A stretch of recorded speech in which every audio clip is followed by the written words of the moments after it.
ఒక 1 week back Telugu Desam party జాతీయ committee రాష్ట్ర కమిటీని మళ్ళీ కొత్తగా అనౌన్స్ చేశారు చంద్రబాబు నాయుడు గారు.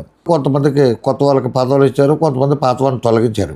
ఈ సందర్భంలో మహాసేన్ రాజేష్ అనే ఆయన పార్టీకి లౌడ్ స్పీకర్ లాగా 24 గంటలు సంబంధం ఉన్నా లేకపోయినా, అవసరం అయినా కాకపోయినా పార్టీ నాయకుల మెప్పు కోసం, కార్యకర్తల మెప్పు కోసం, ఒక బిల్డప్ ఏర్పాటు చేసుకోవడం కోసం ఇష్టం వచ్చినట్టు మాట్లాడతా అధికార ప్రతినిధి అనే దానికి అర్థం లేకుండా దాన్ని అవమానకర రీతిలో తయారు చేస్తుంతో అతను కూడా తొలగించారు. అది రెండో దెబ్బ అనుకోవాలి. అంటే చాలా దెబ్బలు తిని ఉంటాడో పోలీసు వాళ్ళ చేత, పోలీస్ స్టేషన్లోనే ఇట్లోనే రకరకాల వ్యవహారాలు చక్కబెడతంలో.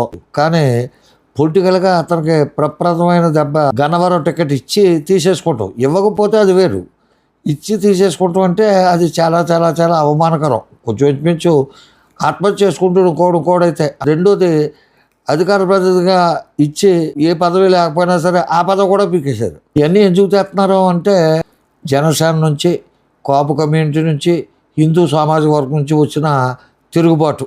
ఇతను గతంలో హిందువులు, దేవుళ్ళ గురించి, దేవతల గురించి, జనసేన పార్టీ కార్యకర్తల్ని, వీరమల్ని, పవన్ కళ్యాణ్ గారిని ఇష్టం వచ్చినట్టు మాట్లాడిన సందర్భాల్లో ఇవన్నీ గుర్తుకొచ్చి ఒకేసారి బొగ్గుమన్నారు వాళ్ళంతా కూడా. ఆ సందర్భంగా ఇతను ఇచ్చిన టికెట్ పీకేశారు. అధికార ప్రతినిధి తీసేస్తాన కారణం ఏంటంటే ఇతని నోటి దూల వల్ల ఇంత దాకా వచ్చినా సరే ఇప్పుడు పిచ్చెక్కినట్టు ఒక తీవ్రవాది కింద, ఉన్మాద కింద, ఉగ్రవాది కింద మారిపోయే ప్రమాదం ఉంది. కాబట్టి ప్రజలంతా కొంచెం జాగ్రత్తగా ఉండాలని చెప్పి చిన్న హెచ్చరిక లాంటిది, వినపం లాంటిది, విజ్ఞప్తి లాంటిది చేద్దామని ఈ వీడియో చేస్తున్నాను. అదేవిధంగా ఇతనికి ఎన్ని దెబ్బలు తగులుతున్నా ఇతని అహంభావం, పొగరమొత్తనం, ఆ నిలబడినప్పటి నుంచి, కూర్చున్నప్పటి నుంచి, నడకనప్పటి నుంచి ప్రతీదీ అహంభావపూరితంగానే, ఎవడో ఎప్రిషియేట్ చేయదగ్గ విధంగా ఉండదు, సంస్కారవంతంగా ఉండదు.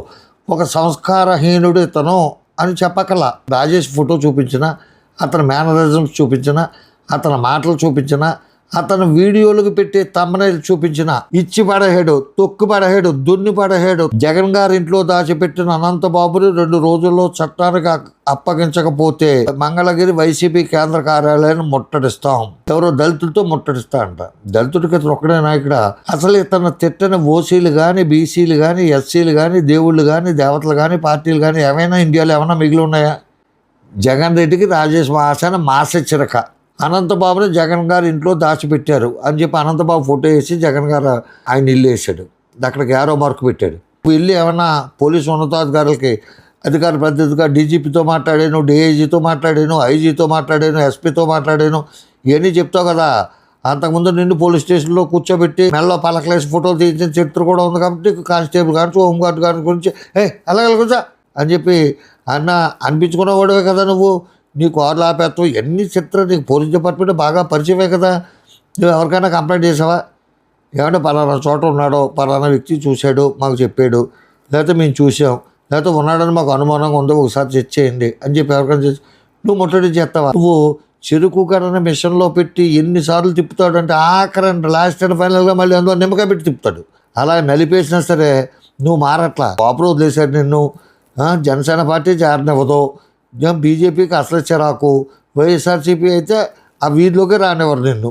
ఇంకేం చేస్తావు? చచ్చినట్టు ఉండాలి. బాబు గారు అంతా, బాబు గారు ఇంత అంటే కొన్నాళ్ళకి జనం అంతా మర్చిపోయిన తర్వాత అయినా 10 సంవత్సరాలు 30 సంవత్సరాలు పోయిన తర్వాత, వృద్ధుడు అయిన తర్వాత ఏ ఎమ్మెల్సీలు అందరినా ఇస్తారో, లేకపోతే ఏ కార్పొరేషన్లో డైరెక్టరో, లేకపోతే గ్రామ పంచాయతీలో ఏ వార్డు మెంబర్లు అందరినీ ఇస్తారో దానికోసం వేచి చూడాలి తప్ప నువ్వు కులాలను రెచ్చగొట్టి తీసుకెళ్ళి అక్కడ ఘర్షణ జరిగి ఈ జనం రెచ్చిపోయి ఎవరినైనా కొట్టినా, ఎవరైనా వచ్చి ఏళ్ళు కొట్టినా మధ్యన ప్రజలే నలిగిపోతారు కదా.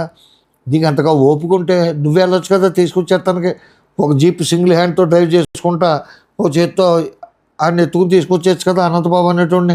జీప్ వేసుకెళ్ళి ఆయన మెయిన్ డోర్ గుద్దెత్తే లోపలికి వెళ్ళిపోతే మెట్లు కూడా ఎక్కించేసి సీన్లు కూడా సినిమాలో చూశాను. పై స్టేర్కి వెళ్ళిపోయి మెట్లు. అలాగ నువ్వు వెళ్ళిపోయి తీసుకొచ్చేచ్చు కదా. జనాలను రెచ్చగొడతాం, క్యాస్ట్లను రెచ్చగొడతాం, కమ్యూనిటీలను రెచ్చగొడతాం, మతాలను రెచ్చగొడతాం. నీ ప్రారంభం ప్రతి దానికి కూడా నువ్వు చెప్పిందే కరెక్టు. మిగతా వాళ్ళు చెప్పినోడు ఆడు ఐఏఎస్ అవనే తప్పే, ఐపీఎస్ అవనే తప్పే, జడ్జి అయినా తప్పే, రిటైర్డ్ జడ్జి అయినా తప్పే, 2-3 సార్లు ఎంపీలు చేసినోడైనా తప్పే. నువ్వు డీజీఎల్, నువ్వు చెప్పిందే కరెక్టు. నీకన్నా నీ స్థాయి ఏంటో తెలుసా? అసభ్యకరమైన పదమైనా సరే చెప్తున్నాను, బోసుకుద్దలు అంటారు.